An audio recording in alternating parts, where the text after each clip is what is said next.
ndio naondoka naenda Misri.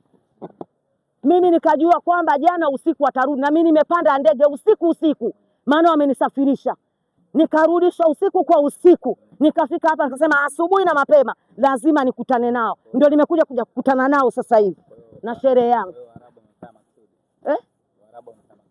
Useme Waarabu mmefanya makusudi? Waarabu akina nani? Na mimi nikiwepo, si nilikuwepo kule? Sisi ndo Waarabu. Yaani mazima ili watoke. Walisema kwamba zitatoka timu mbili ndizo zitakazoenda robo finali. Sasa timu mbili ndo hizo tumezichagua, ndo zimeenda robo finali. Haya ambazo hazifai ndo hizo zimerudi nyuma. Ndio wamekuja. Hawafai bwana, wangeendaje?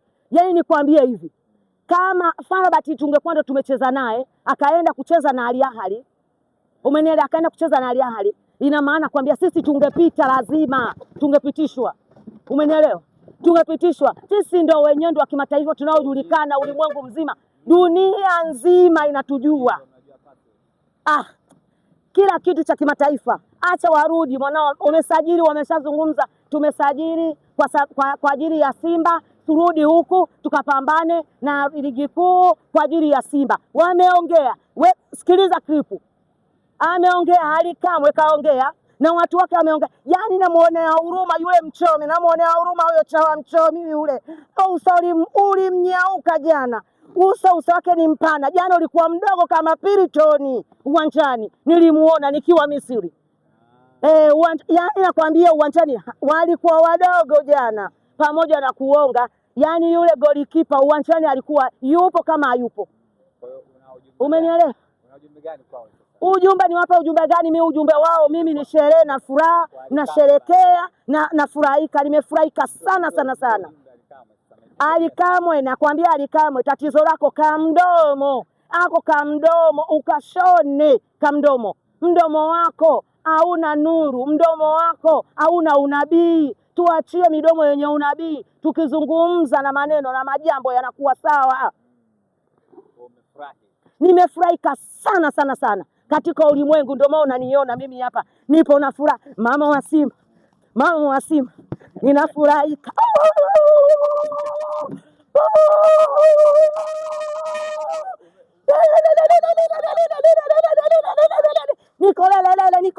Nikolelele. Nilale wapi? Nilikuwa kwenye ndege ndugu yangu. Sijalala, nilikuwa kwenye ndege, najua kwamba nifike saa ngapi. Nimefika hapa saa 11 alfajiri. Nikasema saa 11 alfajiri lazima kwanza niwatafute wanayanga ili nikutane nao, nifanye shughuli yangu na sherehe yangu, nishereheke mimi mwenyewe roho yangu. Supu waipatie wapi sasa hivi? Supu waliongea wakati unaenda kule, walisema watengeneze supu na wasindikize na soda zingine na maji, waache kule nyumbani. Sijui majumbani mwao hawajui maji, hawajui soda, hawajui supu, mpaka wategemee Yanga mpaka wakawanunulie hiyo supu, wakanunulie na maji na soda. Sasa nawaambia hivi, vyote mmevikosa wana Yanga. Mnaotegemea Yanga, mnaotegemea ili washinde, kwa sasa hivi hamshindi. Na sisi tunawaambia hivi, sisi ndo wana Simba. Tumesimama mama, tumesimama wababu, tumeshasimama sisi wenyewe. Kama mtaona tunatoka, tunaingia na kwenye ligi, na tarehe 1 mtatuona, ndio tumeshaingia. Na kuambia tarehe 1 ndio tunaingia bwana. Niachie kwanza nifanye mambo yangu, nisije nikayatapika. Niache kwanza, niache kwenye tarehe 1, paache kwanza, paweke kando hapo pembeni. Tuongelee jana na la leo, la kesho hatujui kama tunafika. Naogopa wapi mimi? Wamesajili mchezaji wa bilioni 20 wa kwenda kupokelewa na ndege 100. Umenielewa? Na ndege 100 huyo msajili huyo. Jana mbona sijamwona? Mbona hizi siku zote simuoni? Shimo nalo ni chimbio, tadumbukia mwenyewe. Sasa wanaenda kudumbukia wenyewe. Kama ndio hilo shimo wamenichimbia, sasa hilo shimo wanaenda kudumbukia wenyewe. Sawa. Tumalizie na wakati tunapiga story, ukaniambia bwana Hans Raphael amekuboa sana. Tumemaliza la Yanga. Sherehe imeisha. Imeisha shughuli. Shughuli yangu imeisha. Nimependeza sijapendeza? Jamani, nimependeza wana ndugu? Jamani nyie, nimependeza sijapendeza? Nimependeza. Shughuli imenoga.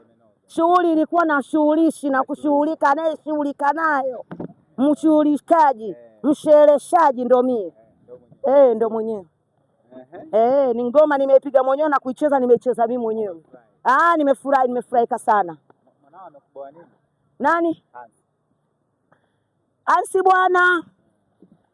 Huyo naye naona dunia inamuita. Wanasema hivi, mbwa akitaka kufa analefuka. Tajiri yake anasema mbwa wangu anakuwa, kumbe ndo anaenda mbinguni. Sasa huyu na yeye mwana kulitafuta na mwana kulipata atalipata.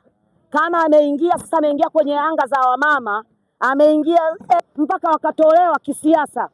Ndio katolewa kisiasa hao ambao walikuwa na midomo imewalefuka kama mirefu kama samaki chuchunge. Waifunge hiyo midomo, kama wameshindwa kuishona basi watafute barakoa wafunge, wameshindwa kunyamaza kimya. Naomba wamkome. Aliwaambia na mahaba wakati anaenda kusajiliwa walikuwepo, au aliwaambiwa amesajiliwa kwa miaka mingapi? Na kama alikuwa na mahaba, kwa nini wakati tunamsajili, kwa nini akwenda Yanga? Yanga walikuwa wapo, walikuwa wana timu au ilikuwa imefungwa? Au ile nani iliyokuwa imefunguliwa ilikuwa imefunguliwa kwa ajili ya Simba peke yake, wao wenyewe kwa hajafunguliwa? Sasa namuomba huyu Ansi Raphael, jina lako hilo, naomba ukome na ukomae. Ukome kwa ajili ya wachezaji wetu. Umkome Ahmed Ally. Unamzungumzia nini? Unamtakia nini? Au unataka hiyo kazi ya afisa habari? Sasa kama afisa habari, kama unaitaka huko kwako kumeshindikana, alikuwa na siku hizi yuko wapi? Yuko media gani? Yuko radio gani kwa sasa hivi? Sasa alikuwa nani? Alikuwa Wasafi. Sasa hivi yuko wapi? Yupo Crown. Kilichomtoa kule ni nini? Walimtoa kwa ajili ya kimdomo chake, kujifanya yeye ndo yeye, kujifanya yeye ndo mchambuzi mkuu, kujifanya yeye ndo aliyesoma. Umesoma nini na Kiingereza chako wewe? Ungekuwa umesoma Kiingereza ungekuwa hapa. Waliosoma wako Marekani, wako Ulaya, wako sehemu ambao ni kuu na wanapata mshahara mikubwa. Sio unaenda kutafuta kazi kwa mwanaume mwenzio. Pale siko mwanaume mwenzio wewe. Alikiba ni mwanaume mwenzio wewe. Acha mdomo mchafu kama nani. Pumbavu wewe. Unaingilia wachezaji wetu, unaingilia Ahmed Ally anayetupa furaha, anayetufurahisha tunapokuwa hatuna furaha, unatufurahisha. Kama unatafuta kazi, andika barua, tutakupa kazi na kazi za vyooni zipo. Utafagia hata chooni, utapiga hata deki chooni, mshenzi wewe. Neno langu la mwisho nasema hivi, kuanzia leo kama ameshindwa kazi ya uchambuzi, kama ameshindwa aende akakae nyumbani akapike chakula akashughulike na mke wake na familia yake. Simba achane nayo na acha kabisa mdomoni kwake wanapokuwa wanachambua. Tunamuomba tena zaidi asirudie kuichambua Simba, asirudie kuchambua mchezaji wa Simba, asirudie kumchambua Ahmed Ally, mpaka amemliza Elimpanzu mpaka ameandika, yani mpaka analia. Hivi kwa nini unachochafulia mchezaji wetu? Kwani unamchafua kunyamazia kimya wewe? Mpaka mtoto analia. Mtoto amelia sana. Mpaka ameongea maneno mengi. Anazungumza mimi sio mimi peke yangu. Mbona Mayele na yeye amekwama? Kwani ni mimi peke yangu? Kwani unamliza wewe? Kwani unamuingiza mtoto kwenye hatia wewe, mjinga wewe? Kama umeshindwa, nenda kakae huko. Uachane na timu yetu, uachane na Simba yetu, uachane na kiongozi yeyote wa Simba, uachane na mchezaji wa Simba yeyote yule. Hatutaki mchambuzi aina yeyote ambaye ajielewe na ajitambui akaja kuchambua Simba yetu. Simba yetu sisi ndio inayotupa furaha. Ikikwama tutakwama nayo, ikisimama tunasimama nayo. Tunaomba muachane nao, ndio nawaambia hiyo. Asante sana.